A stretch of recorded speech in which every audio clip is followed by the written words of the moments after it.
My recollections of that fateful day remain etched in my memory with an intensity I wish I could forget. It was a sun-drenched afternoon in September of 1969, back when I was a college student at the tranquil shores of Lake Berryessa in Napa County, California. Youth had filled my life with boundless excitement and unbridled hope. Little did I realize that a profound darkness was poised to forever alter the course of my existence.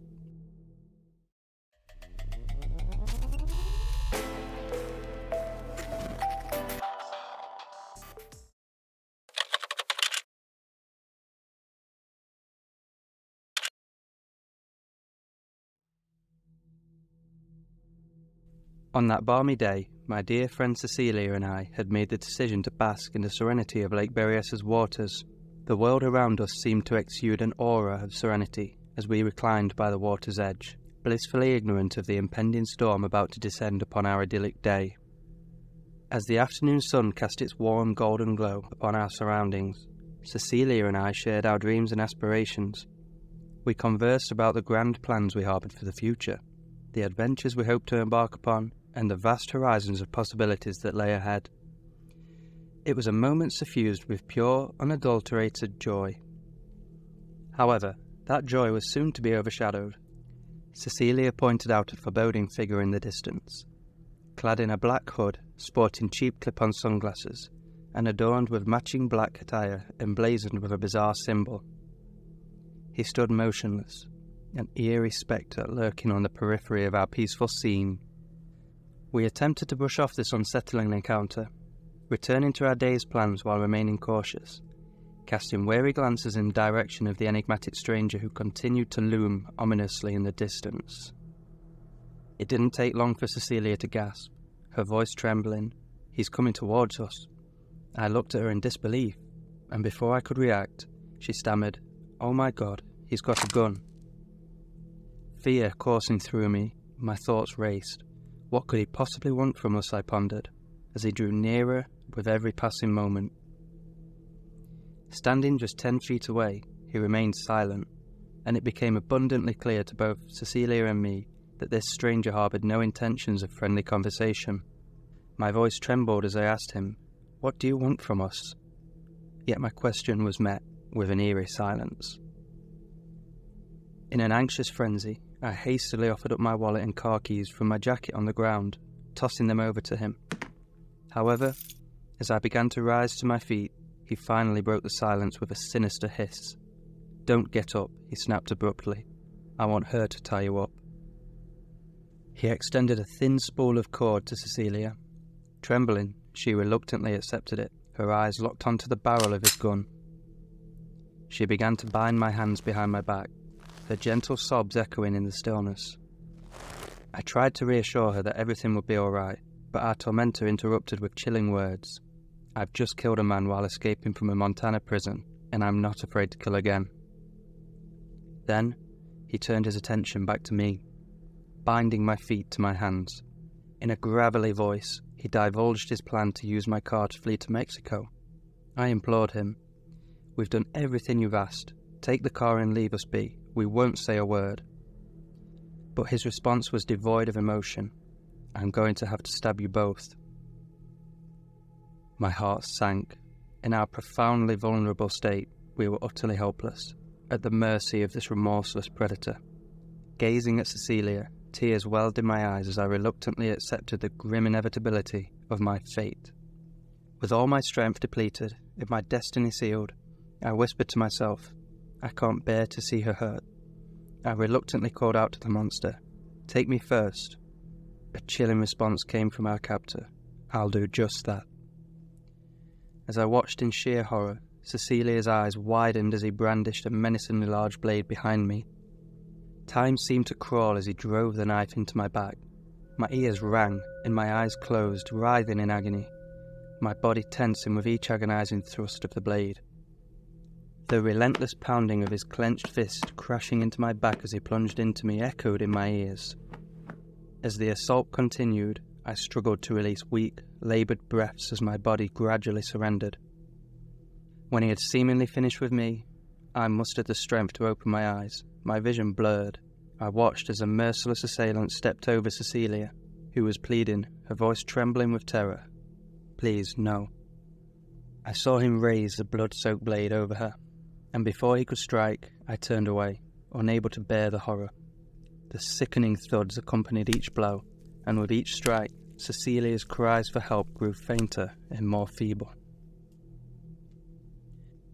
A momentary silence enveloped us, and amid this living nightmare, I reflected on the life that had led me to this dreadful precipice.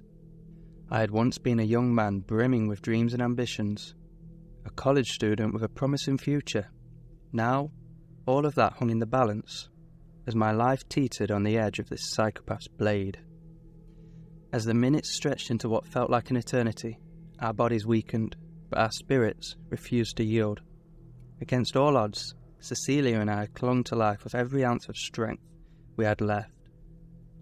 I could hear the dripping of blood from his knife and the heavy breathing from under his hood as he stood over us, checking for any signs of life.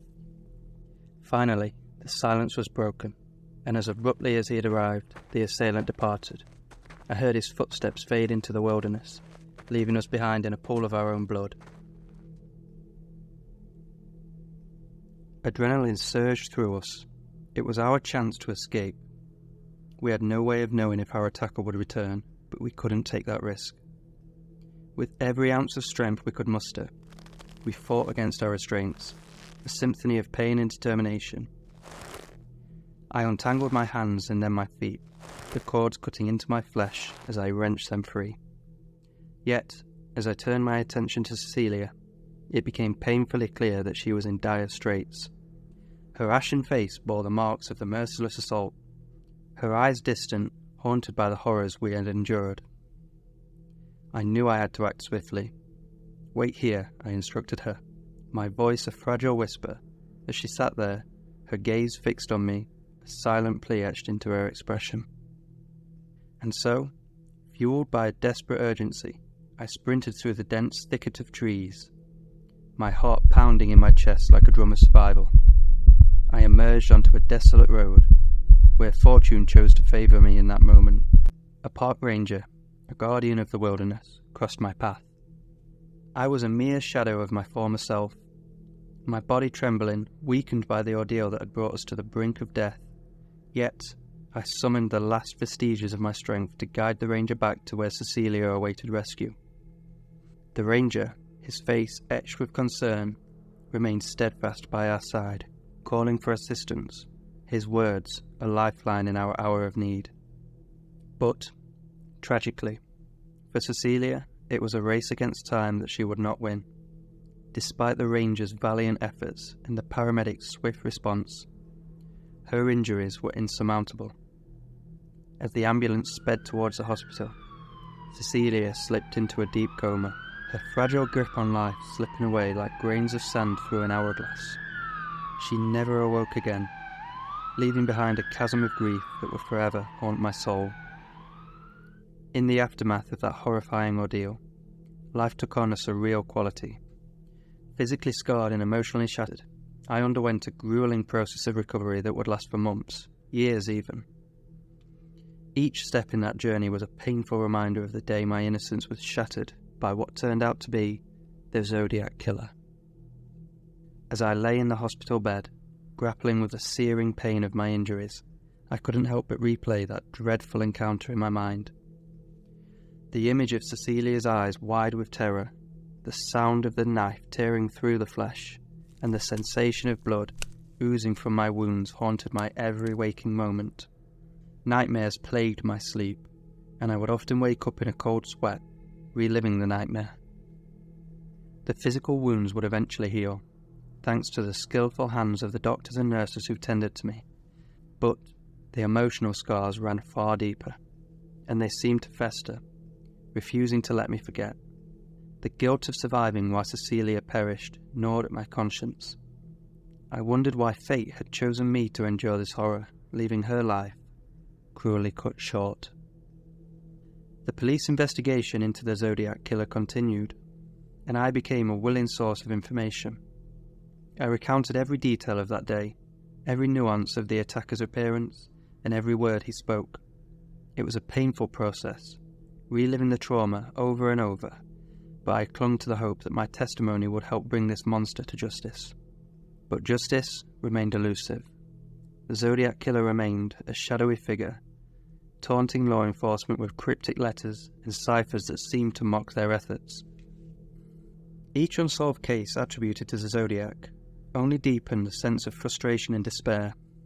As the years passed, I became consumed by a singular mission: to uncover the identity of the man who had destroyed my life and so many others.